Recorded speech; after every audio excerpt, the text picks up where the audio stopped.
speaker each Thursday, and we have topics, and we have a list over here if you don't have a schedule. And the speaker has approximately 30 minutes to present his point of view or her point of view on the topic, and then it's open. And then you can debate and contribute in a consecutive order. You don't all jump at once. That's usually how we do it. So, as you're here, how many of you have never been here to Philosophy Night? Bunches. We have usually a lot of people we know, but I don't know hardly any of you. Anyway, we're glad you're here. My name is Grace Kemp. I'm one of the panelists.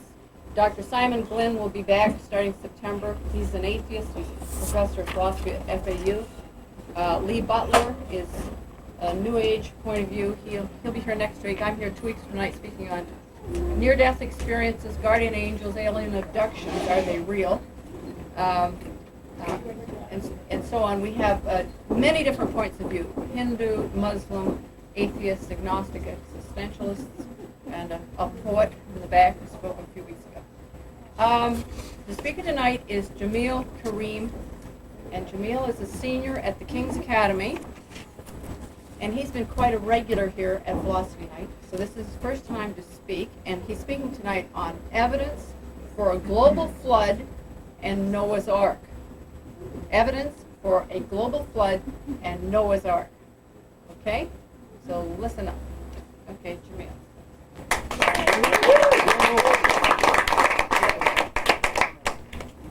Well, I decided to tackle this by dividing my topic into two specific questions. Number one is the scientific account. Is the scientific account of a flood possible? And number two, is there actually evidence to support that such a thing happened? So the first part I'll address is if it's scientifically possible. Well, did ancient people have the necessary technology to build a vessel such as an ark? Let's look at technologies of ancient people to decide how advanced they were. Most of us have a preconceived notion that ancient people were very primitive, that went around with clubs and hunted, but we'll see otherwise as we look into the historical record. Well, first we'll look at the Minoans. They were on the island of Crete around 2000 BC.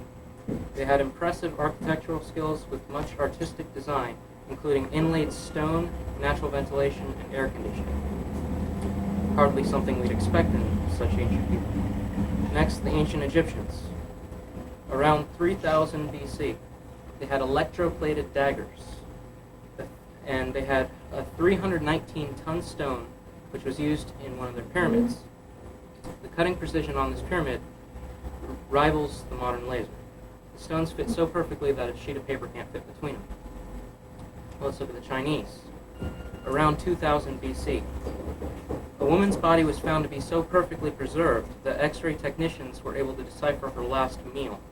In her sarcophagus, archaeologists discovered a compact containing rouge, lipstick, powder, brush, silk gloves, and a silk scarf. Lacquerware for varnished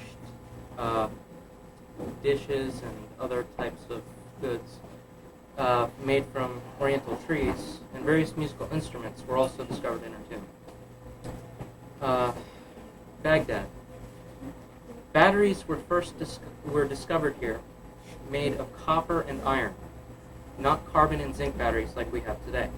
These batteries were used as a source of energy to electroplate weapons and illuminate underground tombs and crypts. This was around 3500 BC. Other ancient technology. In 132 AD, the first known seismometer was found, or was built. Around 1 AD, the Chinese astronomer discovered Jupiter's moons long before Galileo. Proved they had telescopes and other optical viewing equipment. Around 200 BC, in the Middle East, a model airplane was found, with wings that angle slightly downward at the edges, like the modern supersonic Concorde. So this model plane actually had a supersonic design. It was dated 200 BC. What about their metallurgy technologies for the actual tools that they needed to build an ark? Well, in 1934, a wood-handled metal hammer was discovered, encased in a sedimentary limestone layer. The metal of the hammer was analyzed and found to contain 96.6% iron, 0.74% sulfur, and 2.6% chlorine. In order to combine chlorine with iron, it requires a process only reached within the last 10 years of our modern technology. Therefore, there are only two solutions that we can explain this by. First, we could conclude that ancient man had modern technology and metallurgy that surpassed our own, or we could conclude that the natural environment for producing the compound was different because this compound can only be created in an environment that would require a complete elimination of ultraviolet rays. Ancient belt buckles have been discovered that were made from 5% manganese, 10% copper, and 85% aluminum. The process of extracting aluminum from the bauxite ore in which it's found requires temperatures in excess of 1,000 degrees and electrolysis, something that ancient man was capable of. In China, archaeologists discovered swords composed of 13 different metals alloyed together, thus a lot of metallurgy technology. In the region of Mount Ararat, Russian scientists have discovered at least 500 ancient furnaces used in smelting bronze. Second question. Do we have enough water to globally flood the Earth? Well, in our atmosphere, we don't have enough water to globally flood the Earth. However, there's enough water already on the Earth to cover all the land. If our Earth's land was smoothed out, the water would cover the land to a depth of 9,000 feet. I'll discuss this a little bit later when I get to the evidence section. Now, could the Ark have held every species? Seven animals of every clean species, and 2 animals of every unclean species, as stated in the Bible? Well, leaving out fish, tunicates, echinoderms, mollusks, coelenterates, sponges, protozoans, aquatic mammals, certain amphibians, many arthropods, and a great deal of worms, and finally insects, reduces the animals left to board the Ark considerably. Let's assume that the average size of all animals left to bring on the Ark was that of a sheep. This is exaggerating because there are very few animals bigger than a sheep, and even the bigger animals could be brought in as young. Allowing for only common ancestors of single species reduces the number considerably. For instance, dogs are all one species, as they can interbreed. There are 300 varieties of dogs, from the German Shepherd to the Cocker Spaniel, all of which can interbreed. Only one dog, an ancestor to all present-day dogs, would be required. We can now limit the amount of animals that would have to board the Ark to an astonishingly low number. Only 50,000 animals, the average size of sheep, out of 1.8 million species of animals today, would need to board the Ark. The Ark could carry 100,000 animals the size of sheep. This leaves a reasonable amount of room for the storage of food and manure, sufficient vegetation, ventilation, water storage, and sleeping area. The Ark could support the weight of these animals as well. Now, could Noah feed these animals? The falling temperatures, the reduced light, the restriction of movement, and the rocking of the ship would have put these animals to sleep. They would have caused the animals to eat less and sleep more than normal. Many animals would have gone into a state of hibernation, or in some species, aestivation, a similar process. In both processes, the animals wake up every few days to eat. This means less work for Noah and his family. Of course, feeding is only one problem. The stalls of the animals would have to be cleaned and manure placed elsewhere. However, by eating less food, the animals would defecate less frequently. Most scholars agree that Noah and his family could have taken care of the animals as long as the women helped. Was the Ark, as defined in the Bible, seaworthy? The Ark's length to breadth ratio is 6:1. The same length to width ratio is used by modern shipbuilders. Provided the Ark contained enough weight, an example, the weight of all the animals, it could sail remarkably well. Based on models of the Ark, scholars have discovered that the Ark would right itself if tilted anywhere from 0 to 90 degrees. Practically impossible to capsize. It could have survived waves up to, but not exceeding 200 feet high. Tidal waves are known to only reach up to 100 feet, and this only close to shore. A wave over 200 feet would only capsize the boat if it hit it at the side of the Ark. However, the design of the ark would naturally maneuver the boat into the wave. Now, could 8 people, 4 couples, Noah and his wife, his 3 sons, and their wives, populate the world to its current level at least in the amount of time between the supposed flood and the present? The flood is said to have occurred approximately 4000 BC by some scholars. However, other scholars mistakenly place the flood in 2600 BC due to ancient astronomical records in other flood accounts. Even taking the date of 2600 BC, the population could reach its present state in the allotted time. Now, I'm going to enter in evidence that such an event actually happened. Let's take a look, first of all, at other accounts besides the Bible. Well, you have the Sumerian account, you have the Assyrian account, you have an account of a flood in the Quran, and out of all these accounts, there are hundreds of them from 217 different cultures. 95% talk about a global flood. 95% state the catastrophe was a flood alone. 88% report there was a favored family. 73% say animals played a part. 70% of these accounts claim people survived due to a boat. 67% say the animals were saved. 66% say man's wickedness was the cause of the flood. 57% report survivors ended up on a mountain. 35% claim birds were sent out, and 13% state a sacrifice was performed afterwards. Now, to a person with a scientific mind, that in itself is not actually enough evidence, just having other accounts. Because as myths travel from culture to culture, each culture tends to change them. And even a true account, when going from culture to culture, would tend to change. Therefore, scientists cannot accept the flood story based on other accounts.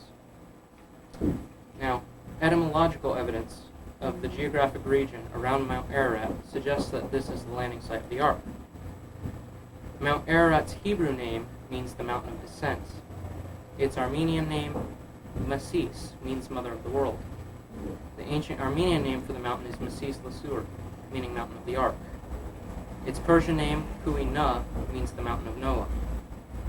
Towns at the base of the mountain have names just as suggestive of the Ark. Arguri, a town at the base of the mountain, means the planting of the vine, and is supposedly where Noah planted his vineyards after disembarking. Ektmiadzin, another town, means place of descent. There's an ancient city on the Iranian side of the mountain called Thaminim, or the region of 8 persons. The Armenian town of Nakievech means the first place of lodging, and an older name of this same town, Aphro-Baraton, means the disembarking or landing place. The city of Avrion means the first appearance. The town of Sharnak means the village of Noah. The village of Tabriz means the ship. Quran, another city, means first town. These names are all thousands of years old. Now, let's take a look at some scientific evidence that would suggest a different environment in the pre-flood world. Great dinosaurs of the past, such as the Tyrannosaurus rex, had relatively small lung capacity, and yet the fossil record clearly shows that these great beasts reached an enormous height, being able to keep their heads 70 feet in the air. However, with our current atmospheric pressure, the great T-Rex could not oxygenate the cells. Our modern atmospheric pressure is only 14.7 pounds per square inch at sea level. Analyzing air bubbles trapped in fossilized resin in the same strata as dinosaur fossils indicates that during the time of dinosaurs, the atmosphere contained 30% oxygen. Our atmosphere contains 21% oxygen. With this increased amount of oxygen in the past, the dinosaur would still require an atmospheric pressure of 27 pounds per square inch at sea level. If a man lived in these conditions, he would be able to run 200 miles without getting winded. 27 pounds square inch of atmosphere at sea level would require more materials in our atmosphere. There could have been a large amount of carbon dioxide, sulfur dioxide, hydrogen, helium, or ammonia. However, those specific gases would not allow for many of the dinosaur species to be living within the atmosphere. to be living on the Earth with that kind of atmosphere. The only solution is for this atmosphere to be made up of water vapor located in the lower troposphere. Under a water vapor canopy, Earth would have had a warm tropical climate from pole to pole, which is exactly what the archaeology tells us about the Earth during the time of dinosaurs, as seen from tropical plants found frozen under Antarctica. Such a canopy would be 3,000 to 5,000 feet thick. It would cause the ocean to be approximately 70 degrees worldwide. The canopy would filter out harmful UV rays, allowing for metallurgical iron with chlorine, as discussed earlier. The sky of the Earth with such a canopy would be pink. This pinkness, usually seen at sunrise and sunset alone, is the exact wavelength that encourages large growth as well as the reproductive processes of plants. In the mid-1980s, a Dr. Kei Mori, professor of science and technology at Keio University in Tokyo, Japan, accidentally applied these same conditions to a cherry tomato plant while testing light energy transmission systems. He increased the atmospheric pressure around the cherry plant's stalk and filtered out the ultraviolet rays. The cherry tomato plant, after only 2 years, reached a height of 16 feet and produced 903 tomatoes. By 8 years, the plant was 30 feet tall and had produced over 8,000 tomatoes. This canopy would have moderated the temperature by keeping the warm air from dissipating at night. Humidity would rise to a near saturation level. As dew point was reached, a thick layer of dew would have formed. The Earth would have been watered by abundant condensation and evaporation. The canopy apparently collapsed when Mars swung too close to Earth. Water assumed to be under the Earth's crust, in greater quantities than found under the crust today, are supposed to have erupted at a point of weakness during Mars's flyby. This would have caused a chain reaction of similar eruptions.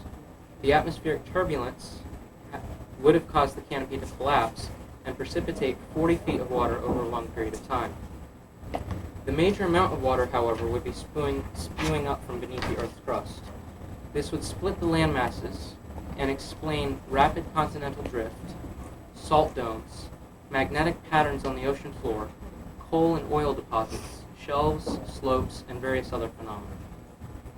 The water spewing from the crust would have become supercooled ice crystals and produced massive ice dumps, burying and instantly freezing many animals. The Earth's axis, according to some scientists, changed dramatically. This would have caused us to enter the Ice Age as seen from archaeology. Now, there are four specific features that we can see that indicate that a mighty flood had once been on Earth. We have something known as rubble drift. These are deposits of sediment consisting of mass angular unrolled material deposited in local pockets and catchment areas generally full of shattered bones. In other words, they're just deposits of shattered bones that are just in total disarray. There's another thing known as ossiferous fissures, which are great rents in the earth which were formed by violent contortions of the earth's surface. Many places are 140 to 300 feet in depth where these fissures are. These fissures are often filled with the remains of animals, strangely enough. Burgundy, France, in the valley of Soane, is one of these places where you can find an ossiferous fissure. The bones in these fissures are placed in a disorderly fashion, and particularly in this one in Burgundy, France, you find the bones of bears, wolves, oxen, and other animals that are not normally found together as being peaceful. There are no gnaw marks on any of the bones. And another site in hills in Surigao near Corfu in Greece, on a mountain, contains a similar type of bone deposit. Another evidence that would say that a flood would have had to have occurred are fossilized trees. These trees are fossilized entirely from root to the very top of their trunk. Now, these trees could not have stayed there without decomposing and allowed sediment to cover them up over many years without decomposing. So it's a mystery to many scientists as to how these trees were fossilized whole. Well, the account of the flood would explain it because sediment would immediately cover it very rapidly. Another phenomenon is pillow lava. This is seen on very high mountains, such as Mount Ararat. This lava is a certain formation that can only be done underwater, and yet we see it on many of our highest mountains. I'm going to open it up to questions right now. Yes? I personally have no doubts that there was, that there have been many to have pillar lava because of the fact that they begin beneath the earth's, beneath the seafloor, and are either crushed up by two land masses coming together and thrusting up the land in the middle of them, bending it up in a huge crease, or starting out as an island, which is an undersea volcano, and the pillar lava builds up the island until the island becomes bigger and bigger and bigger, and it can be a very substantial landmass. So a combination of those two things can account for it. I wonder if perhaps something that would have had to have happened millions of years ago, you could say that a species perhaps had this species-wide inculcation in it, so that it just always had this like subconscious understanding that there had been a flood millions of years ago. I wonder if that compares favorably against the idea of a literal flood in which people in an area such as the Middle East would be likely to think that all the world had been flooded because all the world and more than the world they knew and their very, very limited travels was flooded, with the exception of some very high mountains and perhaps even them.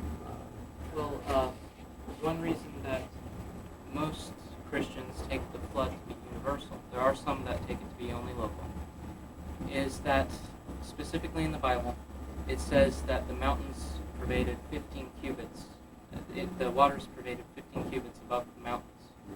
And the mountains of that area are still pretty high. So it conceivably would. And basically what I'm asking is if we were talking on a scientific level, because we are trying to look at it that way, not necessarily to prove or disprove, but to see whether they agree or disagree, which would seem likelier. I wonder that would be perhaps a misunderstanding of the people who wrote the story at the time, or that something had happened millions of years ago before science can even posit man existed, and that somehow that became the flood story, and that we shorten up the entire time schedule that science gives. Not that the Bible gives, understandable, that science gives, and say that we still find that somehow scientifically feasible. Well, if you're asking me for evidences that the Earth would be young, is that... I'm not asking for evidences so much as I'm asking where do the percentages actually lie? Do they lie in scientific terms? I don't think there's any question of percentages in biblical terms. The Bible has the story, and those with faith in the Bible accept the story, and although they may not have an explanation for every aspect of it, have that on faith, right? In the scientific, the comparison that you're making here, wonderful stuff. At 3,500 years ago, there were batteries, and there were, and science can tell us such things, and it's a fascinating story. Does it in any way tell us that millions of years ago, this very, very different Earth, as you point out, that there was this flood, and that somehow man knew that, and it became the stories we know? Well, if you're looking at it from that viewpoint, there would be no person to build an ark in the first place. Exactly. Exactly. But you would most likely have to take it from the second viewpoint of the... Yes, Charles. Why do you feel it's important to validate this story in the first place? I find it interesting, and I found that there were evidences that seemed to bring it out as being a true story. And I decided that it wasn't so much a need to go ahead and prove it, but just something I'd like to do out of interest. But if science has done as much as it has in the last, let's say, 100 years or so, why isn't this already a general worldly accepted viewpoint. Well, it was a generally accepted viewpoint until about 100 years ago. And Well, that's because science was trying to validate the Bible stories, of course. So they took all the evidence to... the change happened due to various circumstances, such as Darwin's theory of evolution that came through his book, The Origin of Species. Many scientists decided that they should change their viewpoints and try and look at things without using the Bible. Now, still, many evidences still support the Bible. Whether scientists want to look at them and specifically study them or not, they're still there. Are you saying that most of today's scientists are denying the truth of science simply because there's a Bible story that they want to contradict? It may not be so much denying. There may be some that are unaware of some of the scientific data. For instance, a person in the field of chemistry isn't going to know some of the geological evidences or archaeological evidences. It usually plays a part in them not knowing about the evidences as to what they're using. Well, the sciences are crisscrossing each other in very sophisticated ways these days. I'm not going to be able to discuss that all that fully. But they have discovered, as a for instance, part of the Appalachian mountain chain down in South America as part of the coastline down there. So in all of these world shiftings, they have been able to trace these things very well. And yet, with all of this very subtle, sophisticated investigation, they are not coming out with headlines that, yes, there was a universal flood. Well, usually then they're not ready to boast or to publish such things like that, because that would lower their credibility as scientists, because scientific somebody realms... is always trying to make a name for himself. My goodness, that's the name of the game, the competition. The first one to realize the new theory. Yes, scientists are always trying to make a name for themselves, but they're trying to make a good name for themselves. And oftentimes, scientists who use the Bible are looked down upon, even though they often have evidences that support their views. It seems worth mentioning that littoral flood idea as well, even though it's not considered necessarily proven that there was a Noah's Ark. Anthropologists agree with you on the fact that 280 some cultures, all of them seaside cultures, virtually all of them, perhaps some stragglers, seaside cultures have this in their great stories, their great religious stories. The fact that they have geological evidence that there was a massive earth-wide flood, though did not cover, as far as geology is concerned, did not cover all the land mass of the world.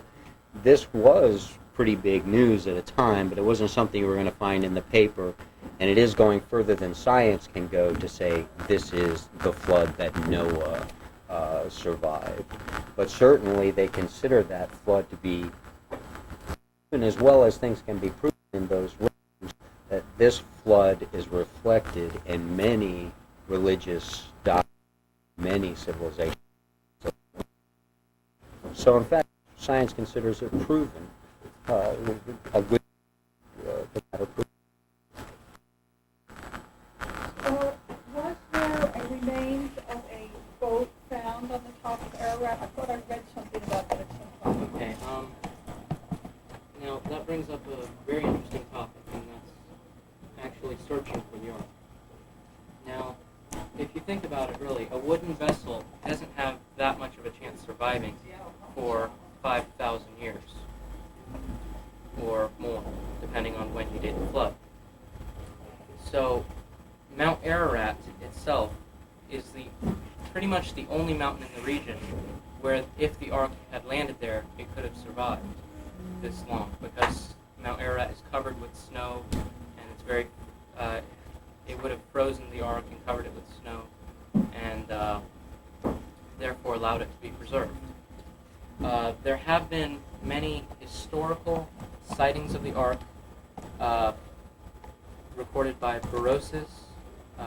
He's an ancient Babylonian high priest who was also a historian. There's recorded by Hieronymus, who is an Egyptian historian. And there were other historians who recorded that people would go to these mountains in Ararat and see the Ark. Marco Polo mentioned that he went, in his travels, he went near the region, and many of the people were talking about a mountain that the Ark was said to have landed on, but he never got to see it for himself because it wasn't visible at that time. It had already been covered or whatever. Astronaut James Irwin, these are now moving on to recent sightings of the Ark. He actually took a photograph from a low-flying plane that looks just like what the Ark is supposed to look like. Now, there are other photographs as well by other people. Some of them are frauds. Some of them are questionable. You often find, when you're looking into recent Ark sightings, you find fraudulent people. One of the most renowned of these is a gentleman named Ron Wyatt. He's a widely known person who claims he's seen the Ark or got the fossilized remains of it, etc., at a location 17 miles south of Ararat. Now, he often has thrown people off because there's really nothing to his claims. But most of the claims center around Mount Ararat. Ron Wyatt's didn't, and most other frauds don't, although there are quite a number of frauds that do. In essence, yes, there have been sightings reported. Yes? There's actually a lot of evidence. There's a lot of researchers. I've read an article just recently about for a local flood, happening, probably actual historical fact around the time it would have been contemporaneous with the biblical flood. I don't know if you touched on this before. I came in late. The Epic of Gilgamesh. No, that is one of The Epic of Gilgamesh. Yeah, it was unearthed and it was Semitic too. And earlier, the Sumerians were Semitic people whose civilization predated biblical times. To say 1000 BC by about, I don't know, at least 1500 years, 1500, 2000 years. Talking about 3000 to 2000 BC, somewhere in there. They found a number of, in an archaeological excavation, they found cuneiform tablets. They're, writing on clay tablets. This long epic poem called the Epic of Gilgamesh, and in it there's a scene described. Gilgamesh was like the national hero or or he was of the Sumerians, like a great king of the Sumerians, kind of a mythical, legendary king of the Sumerians. They had no evidence about this, that this book ever existed. There were no references to this book at all until it was dug up by archaeologists, and it describes. There's an episode in the book where this Gilgamesh meets a guy who tells him about the ark, and it's that there was a great flood, and the land was flooded, and the ark has the identical dimensions to the ark in the Bible. This in fact is the reason that it's in Judaism, Christianity, and Islam. It all stems from this legend, because it's almost exactly the way it's told in the Epic of Gilgamesh.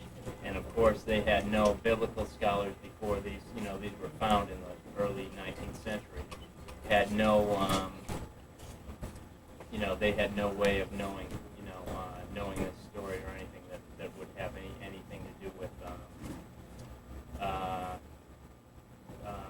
that it would, be a source for Genesis. But this is in fact what it was, and they think they're pretty sure the land of Sumer was around, is in where Iraq is now, Mesopotamia, where the Tigris and Euphrates River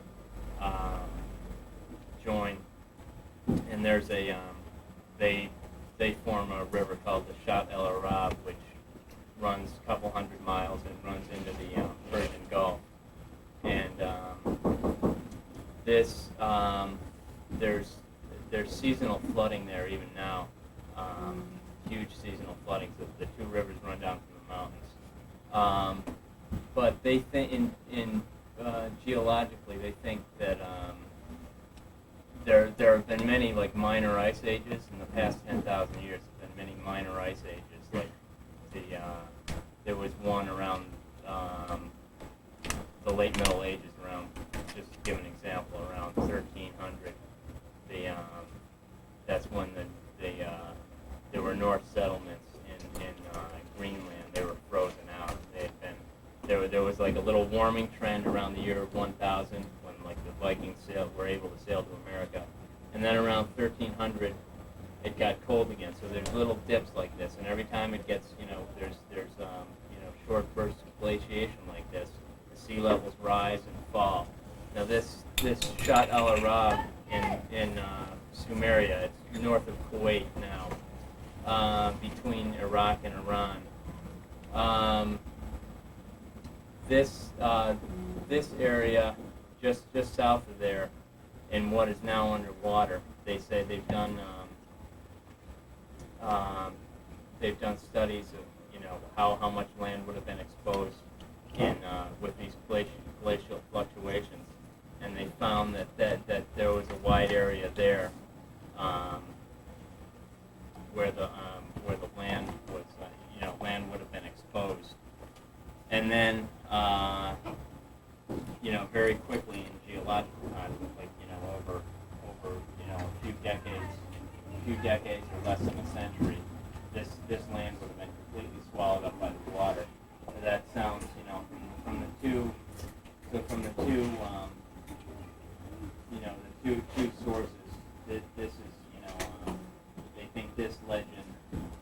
This is what led to the legend about the Great Ark being the land being covered with water, and they directly linked this to this predates the book of Genesis by. This is actually the first reference to Genesis, and the Sumerians were a Semitic people too. Their language was similar to Hebrew, the language is lost now, but they also I read one study about this too, and the land had a lot. It kind of got mixed in with these legends have been kind of mixed in. The legend of the Garden of Eden, the original name for the land that was covered up, where they said would be covered up by the water, covered up by what the Persian Gulf is now, which would have been the Great Flood. The name for that originally was Adam. That was the name of the land. Well, so the whole myth of the place, the Garden of Eden, can't return back. Can't go back to. Why can't you go back there? Because it's underwater. This is there's elements of these myths in predating predating the Bible by about 2,000 years. All right, well, let me go ahead and respond to that right now. Yes, it predates Bible, the composed Bible. It does not predate Jewish. No. The Bible was written around about 1000 AD. It predates it by.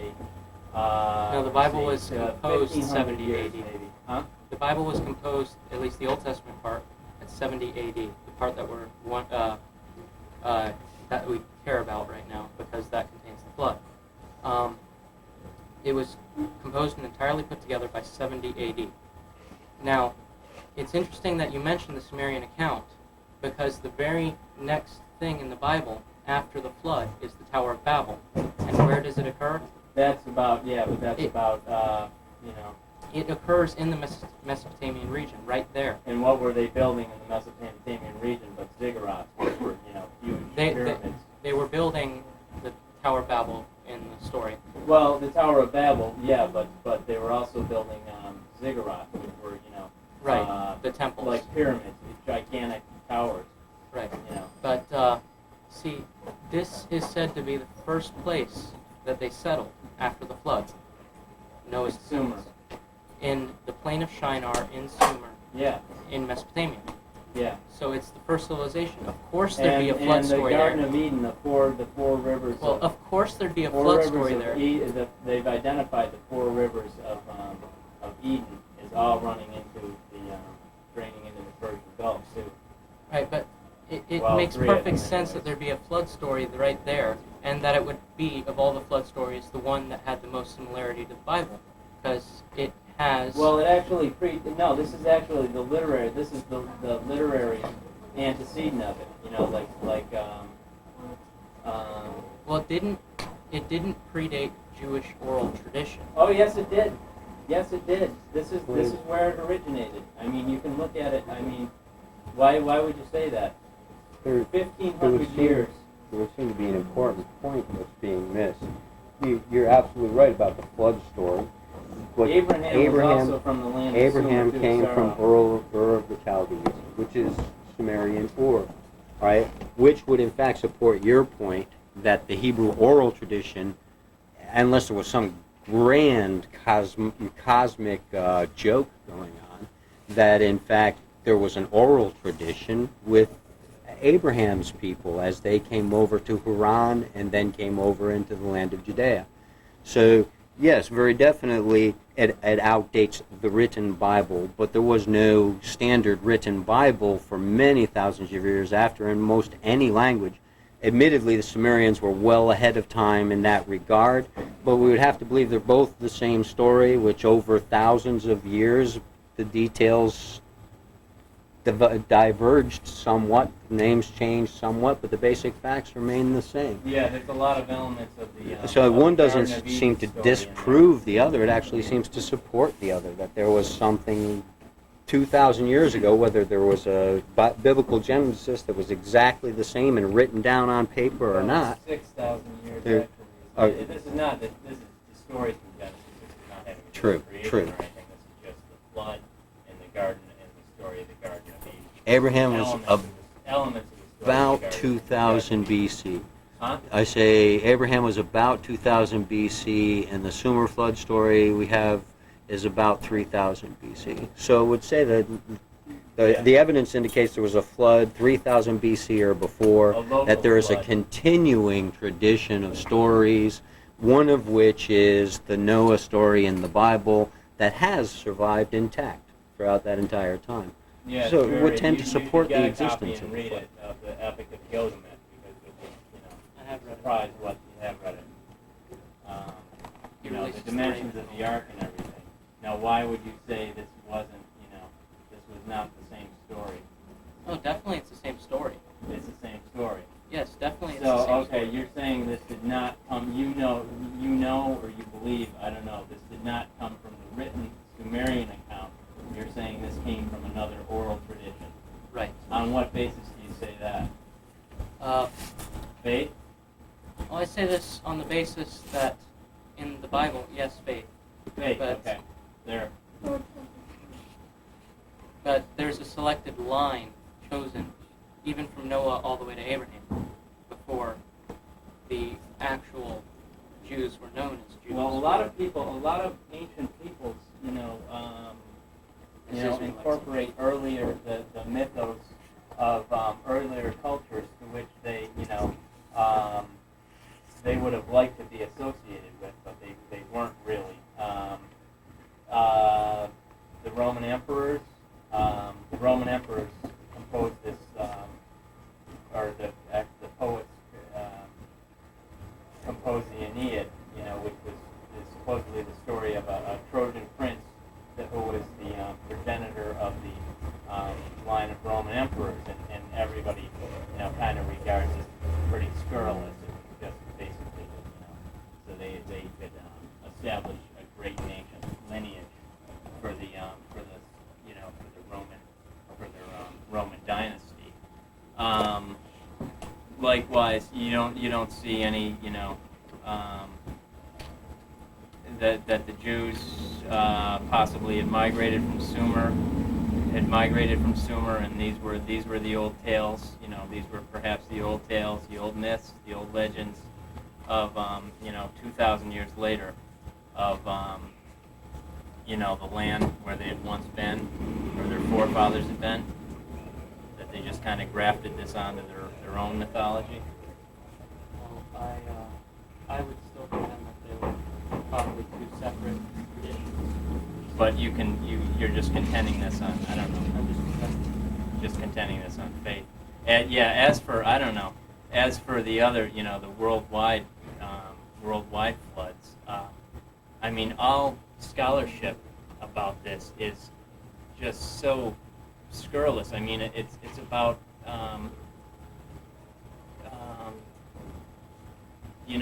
it's you could compare it, the scholarly discipline they use, I guess, in it to maybe Holocaust revisionism or something.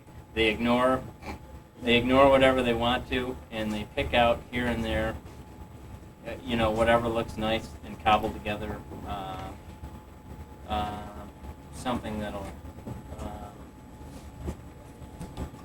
support evidence, they say, but come on. But there's still people that believe there's still a flat Earth society. So I don't know if you're aware of that. There's still a flat Earth society. Why do you cling to the flood? Why do you cling to the flood and creation and things like this when we know that it was written in the Bible that the Earth revolved around the sun and It was not written in the Bible then. That was that not wasn't. written. Oh well. That was Written that the Earth was flat. that wasn't written either. No. Well, they burned a few people for saying it. For saying it wasn't so. That is true. The church did get corrupt. They did do things like that. The idea of the earth being flat came from a reference to the four corners of the earth, which is simply symbolic in my opinion. The point I want to make is the flood is very necessary for those who believe in creation and a young earth, because we do have evidence of cataclysmic events in the world that could be explained by evolution over millions and millions of years, such as the Grand Canyon. If this river is going to cut through and create this thing, it's going to take millions, if not billions of years to do so. The flood can explain such a phenomenon in a very short period of time. So the flood is very necessary to explain some of the phenomenon that evolutionists would say took millions and millions of years. And I believe it can do so very well. So there is a purpose in believing in the flood. If you believe in a young earth, if you believe in a creation. He said it, but that's belief rather than any scholarly discipline, such as geology. You won't find support for that. Geology or hydrography. The great cataclysm he's talking about, rather than There's tremendous historical support for it. The aeons of geological, the aeons of time that are recorded in the geological record. Well, there are other questions I'm going to. mean, it's 4 billion years, 4 billion years, and you say, come on, I mean. You're saying it's I'd like to say that he was pointing out earlier that when the flood was going on, according to the biblical account, wasn't there like a lot of, I don't know, insurrection like in the Earth's crust and it was pushing the continents apart? Yes. So that would support the theory of Pangea, that the world's continent, when they were created, be one continent. So the idea of a local flood and the worldwide flood would be the same thing because the No, continents it aren't isn't. spread out. Continents would all be pushed together in the beginning, where they'd be covered more easily than if it was pushed from every corner of It the never earth. was. It never was actually covered, though, as far as I can tell. There was a Pangea, but there's been many ice ages and warming periods where land was low-lying areas were covered and then were exposed again.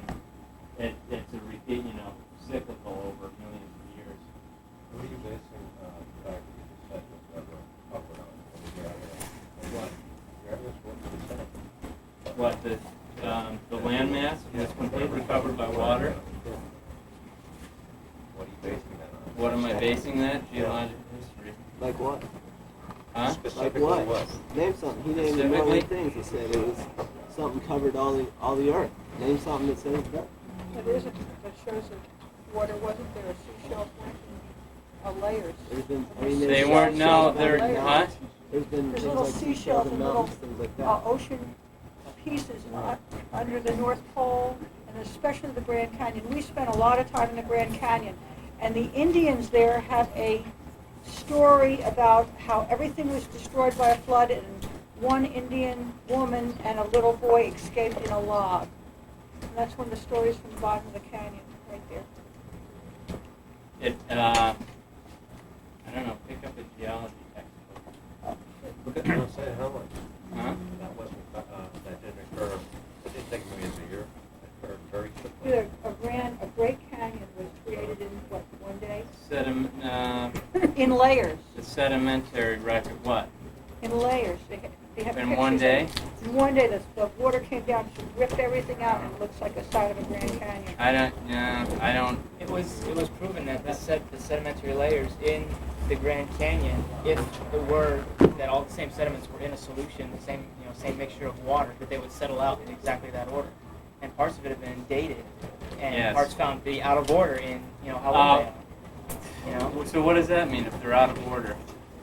Something that's at the bottom, and the way our carbon dating says it's a million years old, and then something lower than that says it's only 500,000 years old. How can we trust any of our our scientific methods for dating anything when that seems to be true? If not, if it is true, then that can only I prove don't. it. I don't know. Those would be I've major never heard that. controversies. So That would be on the news every night of the week if such controversies existed. But they simply aren't. You don't think I don't know. they're You're not? tenaciously You have- clinging Do you to. have total Let- confidence in carbon dating? No, you're Do trying to see clean. you have total Well, at least I'm willing Let's to go ahead keep and calm this down. somewhat. Well, I don't know. Your You evidence say- is fake. Hey, My goodness. you get a reaction, and they're not stoning you either. You better take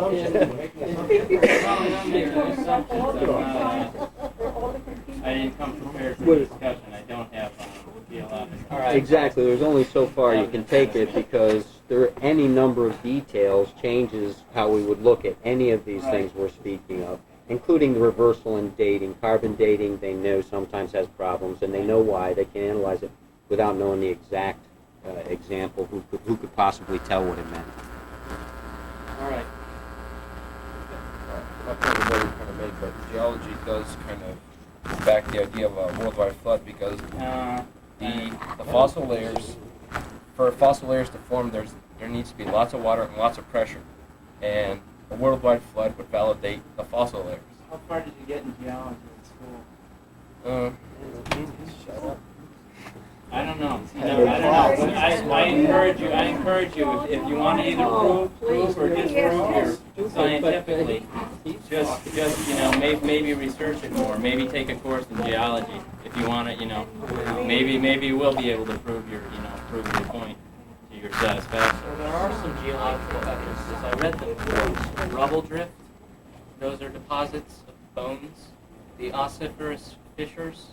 Those are big rents in the earth caused by structural movements, and those are all often filled with bones. There's one in Burgundy, France. If you want to take a plane, you can fly there and see it for yourself. This is going things to explain, exist. though, that the Earth was created, boom, 5,000 years ago, These, and then a great cataclysmic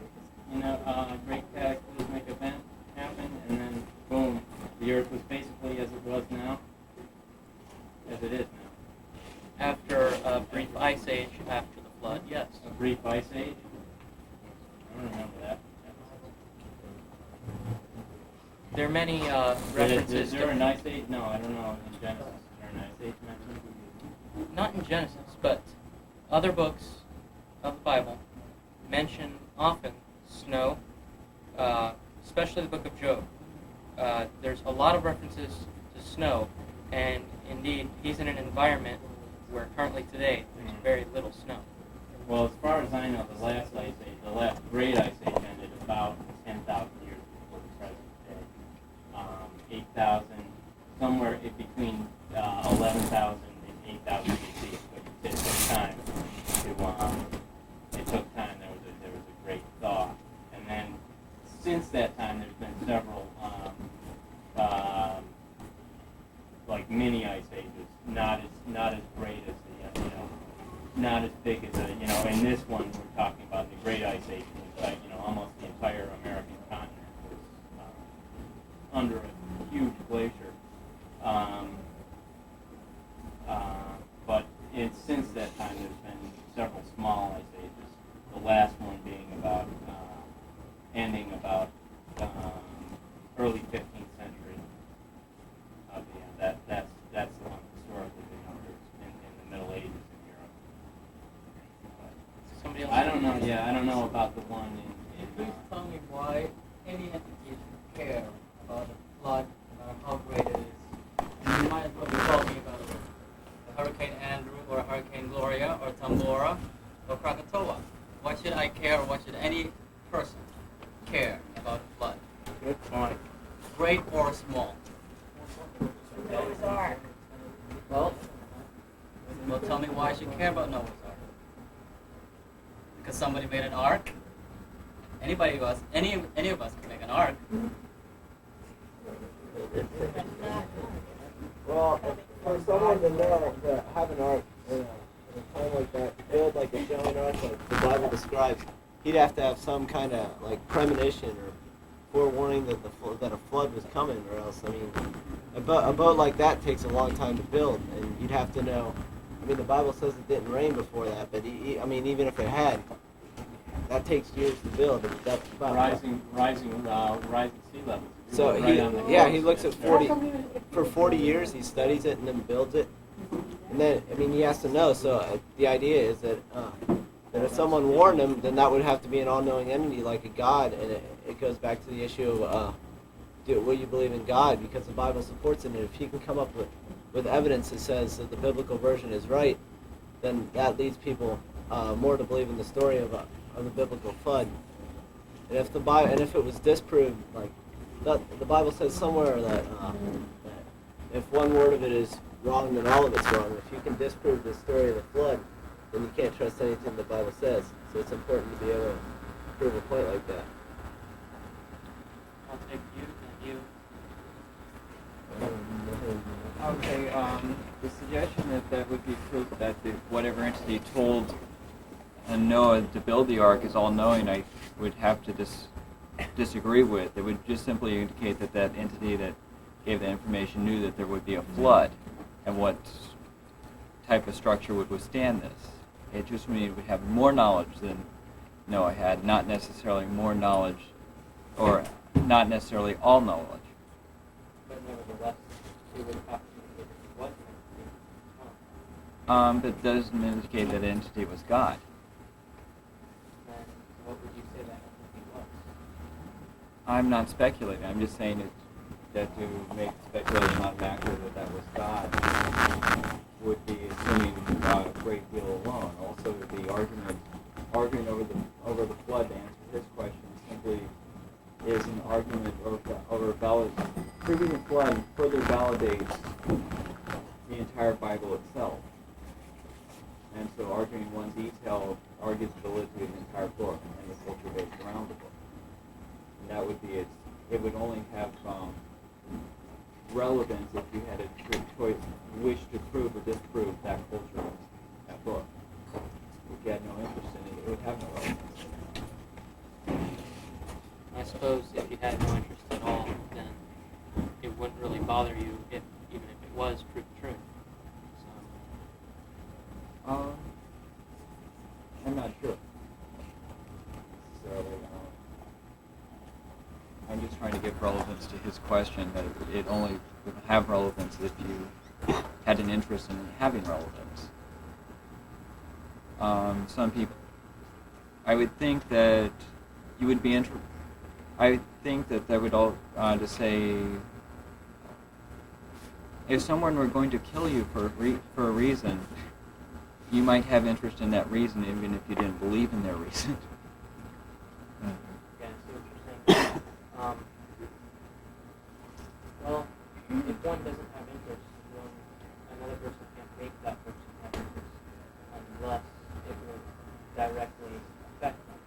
And in proving that the flood actually happened, it would directly affect them in thinking that, yes, there was this flood so long ago, and there was this person who survived it, and therefore there must have been an entity that warned him, or he must have been some great scientist that knew everything was going to happen, one of the two. Well, if they were only, I would think that would only be if they're inclined to automatically believe that warning entity was God and knew everything.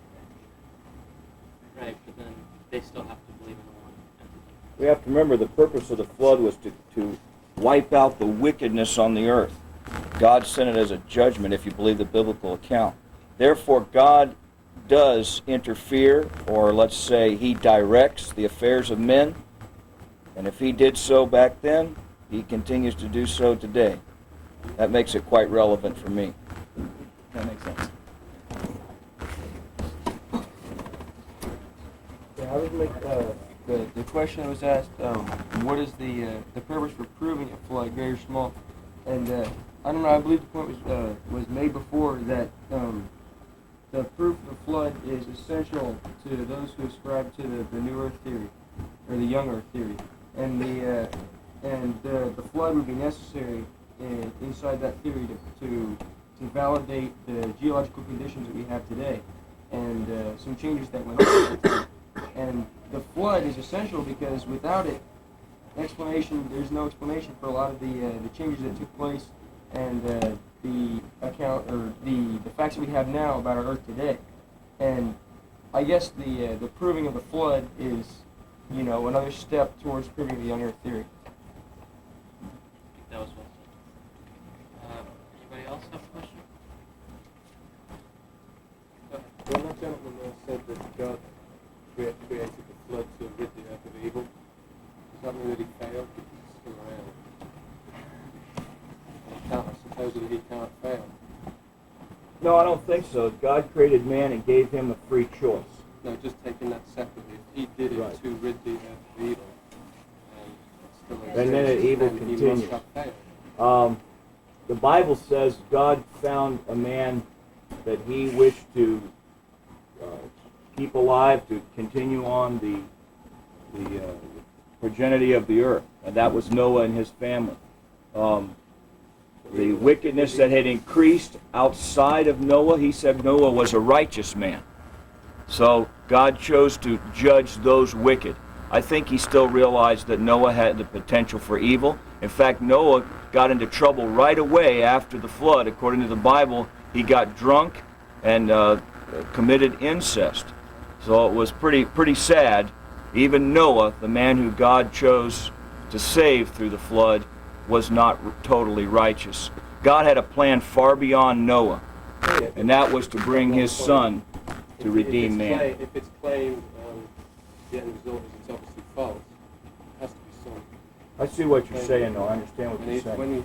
When you try to prove about the ark, most of the Bible, I'll say most of it, but to me it is, I take the whole Bible as being a faith thing. If you were to prove the ark's existence, you can prove it.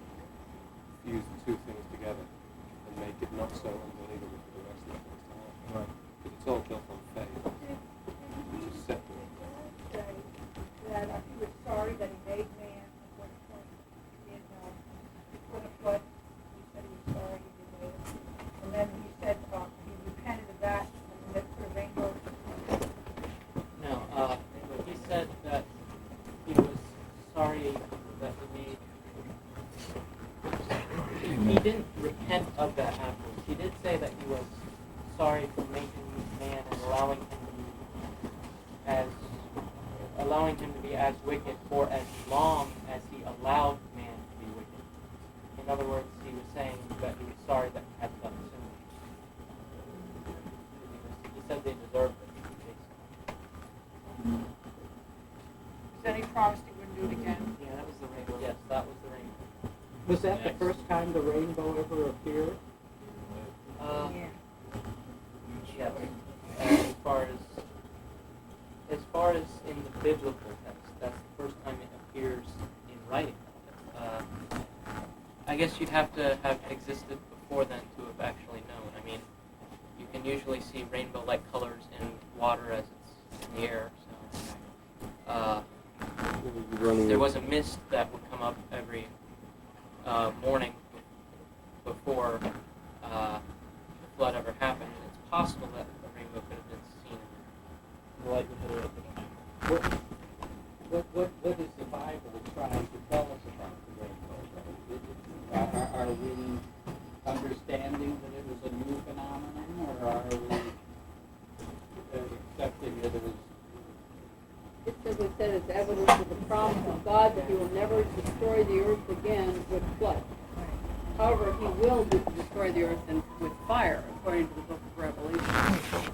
And further to what was said, God always judges sin. It's just a matter of when. Sometimes sooner, sometimes later, but sin will always be judged. No, but I can't understand even mentioning the rainbow if it's an everyday occurrence.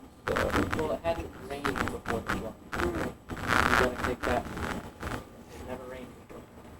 And the reason for that was the Kemp period that I went into in detail before, supporting it with scientific evidence, starting out with the T-Rex. There had been dew in the morning that would water everything rather than rain. And that was caused by the excess humidity due to the water vapor in the atmosphere. In reference to the rainbow, why it might not have necessarily appeared before then, ascribing to the canopy theory, is that since it hadn't rained and a lot of the canopy just fell as rain, the sun had never shined that way on the earth before, because it had always been like a pink sky at night sort of thing, and so it would be shining on that and reflecting off the water in the air in a different way, so as to form the rainbow in the sky, which it might not have done before because the sunlight was sheltered more from the earth. I have a question. If dinosaurs were around, like during the flood, like during the flood and they were on the boat, when exactly did they all become extinct? Well, atmospheric pressure, the atmospheric pressure per square inch would have dropped significantly right after the flood.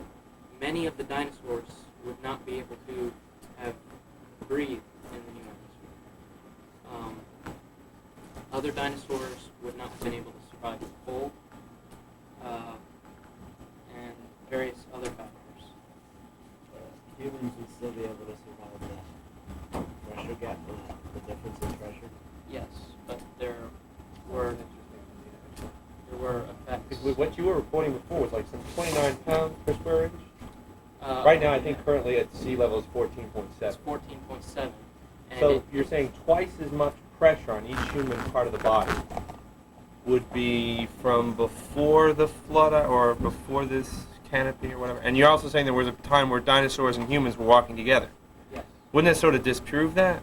I mean, even if the air was denser, and you're saying there was 30% oxygen, how would a man, his bones wouldn't correctly form? I mean, he'd be so, not only would gravity be affecting him, pulling him down, but he'd also have the weight of, like 20 pounds per square inch on his body instead of the current 14. Twice as much pressure. Top of mountains, say Nepal, what is the air pressure in 10,000 feet?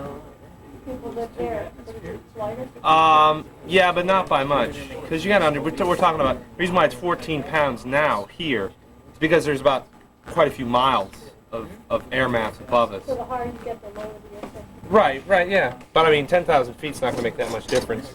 according to the, I mean, how many miles up, and we're talking about 50 to 100 miles up of atmosphere, and that's 5,000 feet per mile, so, 500,000 feet in the air. Well, there's actually a totally different theory, but there's a theory about that with astronauts, being the fact that there's no pressure. Their bones do not grow. Okay, there's no pressure to force their bones to react against forces of gravity in the air. And I was just wondering if that would seriously affect man's evolution during a period, if there were such a thing as dinosaurs and man at the same time. Well, we know from the example with the cherry tomato plant and other, well, there haven't been specific tests on some other life forms, but the actual conditions of that canopy cause giantism, at least in plants, and it's believed that it has caused the same effects in animals during the flood. See, that's what I don't understand, though, because the whole idea, if you have a balloon and you stick it in a vacuum, the balloon expands because there's no pressure holding it to its shape. Now, when you get twice as much pressure on each human part, I would see that you would not have giantism, but actually a shrinking of body mass, because there's more pressure exerted on the bones. Unless the pressure causes it to grow stronger and greater to resist. Possibly. I guess it's possible, and of course, as stated, that's the 30% oxygen. It's very possible. Pre-flood man was living to be 900 and some years old too, and these extensive ages are not reported very soon after the flood. And again, if we go to the Sumerian accounts, the Sumerian kings had similarly long lifespans. So it's not just in But five. why do you believe their legends and not believe, say, an ancient Hawaiian legend?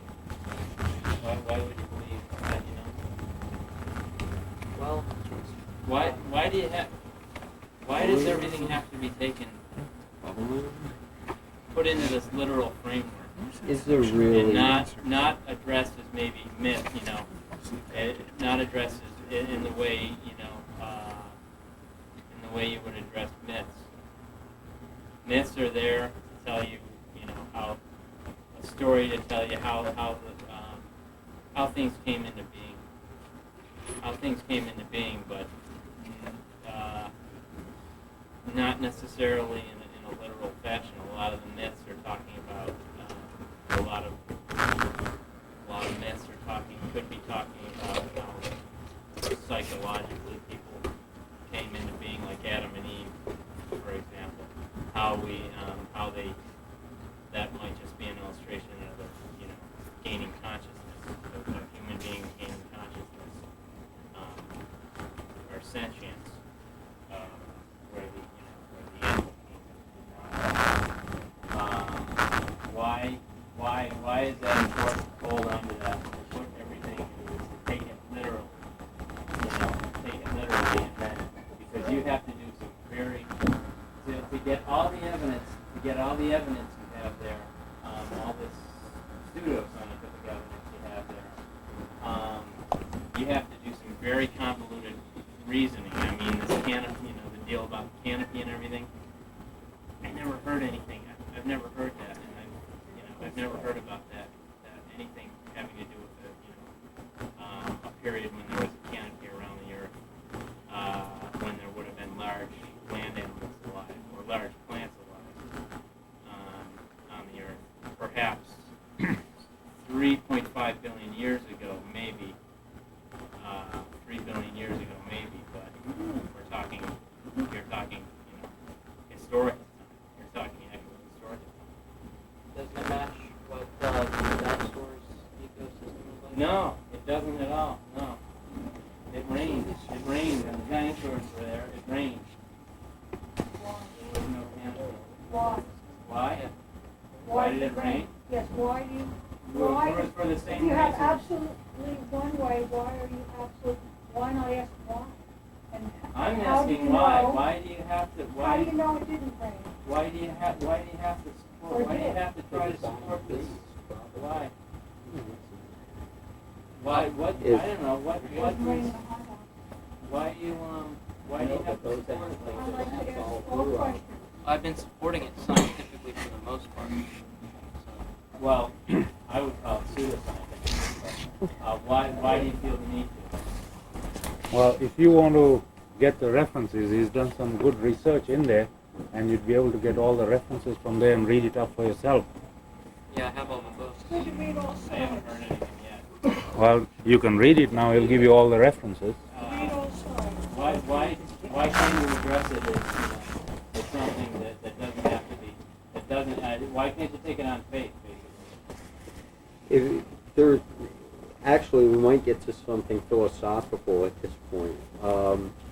There is always going to be a major problem bringing science and biblical accounts, especially the major accounts of Genesis, early Genesis, together. There are holes through what you've said, though you have made some very interesting arguments, and I'll be interested to look into them more as time goes on. There is the question, in a world without God, and I actually give this as the answer to your question. In a world without God, what hope do any of us have of having decency from each other? And the more we begin, the more and more we believe that there is no God, aren't we releasing ourselves more and more to such cruelties and such horrifying crimes as could hardly have been imagined not long ago? So what I think you're feeling, and I understand your argument and even sympathize with it a great deal. I believe very much in science, and I have my own way of how I think things fit together that actually draws from both of you. But the question becomes, if the Bible is given to us for better or for worse at 70 AD is not something that we can, if not take literally, at least take in a way that's consistent point to point, what chance do we have of inculcating in people that God, the understanding of that God's desire that you behave and that you love your fellow man, in order that those crimes will not swallow us up, in order that the civilization we have that grew up on them in the first place is not totally destroyed? You know what crimes I'm worried about? It's not a If there was perfect a system difference of in opinion, terms of the human now we're aspects of it. sitting here debating it. If this difference of opinion were happening in, say, Iran, maybe if we were debating the Quranic Quranic prehistory, maybe anybody who was in the opposition, anybody with an opposing viewpoint might be taken out against the wall and shot. And that's what happened through the better part of the history of Christianity. That's what happened to people. On and off. That's what happened to people. They were burned at the stake. They were burned at the stake for disputing such church canons. And I think it's a very important question to ask the speaker. I think it's a very important question to ask the speaker. Exactly the same, yeah. I don't know. The Catholic Church was worse. I don't think you could say that they were giving a good example of being a biblical Christian. That's what I mean, they might doing. say they were, but they weren't really doing it. In other words, they wouldn't let anybody read it, and then they just said the Pope made up his own thing, and he didn't follow it anyway, and they wanted to get land, so he just used everybody. The But I wouldn't farther say that's- the I wouldn't farther use we that as, get from your conceptualized associated with God, the Bible. the more deeply we have to go into ourselves for our goodness. And there's an infinite amount of goodness in throughout there. history, there have been a small number of people who have done just that, and we have been rewarded by them, even though we've beaten the crap out of them most of the time. However, I don't think we can just simply pull out the rug under it and expect somehow that there's going to be a blossoming of thousands upon thousands of such people. It's going to be. I think the question we need to ask this gentleman here, does this gentleman here want to go back to the days of the Inquisition, or does he want to hope that the church learns lessons from that and learns somehow to accord itself with the world as we have it today, such that God's alive for us today and is not a theocratic dictator as he has been at times, has been portrayed at times in history. I don't think anybody wants to go back to the Inquisition, but because there was an Inquisition and because there was the reaction of science, are we now every bit as much sentenced to whatever science will take us to, no matter what it is? Have we had no scientific dictators? Have we lacked for them? I don't think so. I think humans have made dictators. Humans have made inquisitions with anything they've had. Any form of government we put together, we've managed to do it. We sometimes, in this country, has had such a wonderful background, sometimes seem to come so close to picking up that same gauntlet and saying, we're going to do it because it's so much easier. You don't have to think as much, and you make more money, and everybody behaves themselves more, and the way you do it is more police. Maybe the way you do it is to actually have some internal idea of love between brothers that is more than people just seem to simply have as part of being human. Being human is a very mixed bag, and there's a big philosophical question about whether man is basically good but sometimes gets out of hand, or is basically a real jerk and only sometimes manages to be decent to other people. So that's where I think that the sort of desperation that he feels, which is legitimate, that's a legitimate observation, is there. Because if you don't have that, then what do you have? No, nothing. I just mean, the extremes that people have gone to, holding their, to defend the religious truths, though. It's indefensible. Religious hierarchies. The religious hierarchies are the, that's just a major abomination. I don't know how you can separate. I don't know how you can separate that from religion. But then I don't know how you can separate the gas chambers at Auschwitz from science. Yeah, no, you can't. So here we are. You can't. Yeah. But I disagree. I can say one thing: for thousands of years, a church that is not even represented here, for thousands of years, Western civilization existed in any form whatsoever, any effective form whatsoever, because of the Catholic Church. It formed an administration and a pan-European government. And for all the harm it did, and it did great harm at times, there's no question, it kept it together, it educated people, it fed the poor, and the people within that organization were probably the most idealistic governors we've had of Europe in any modern time we can imagine. Oh yes. There were many. You can go to Rome, which just simply was invested with so much power, and power does corrupt, that it became very corrupt at certain times, extremely corrupt, was a cruel place, was sexually free beyond anything atheist you might picture. But that was in Rome, a very specific place that had a lot of books written about it. That was the focal point of all of Europe.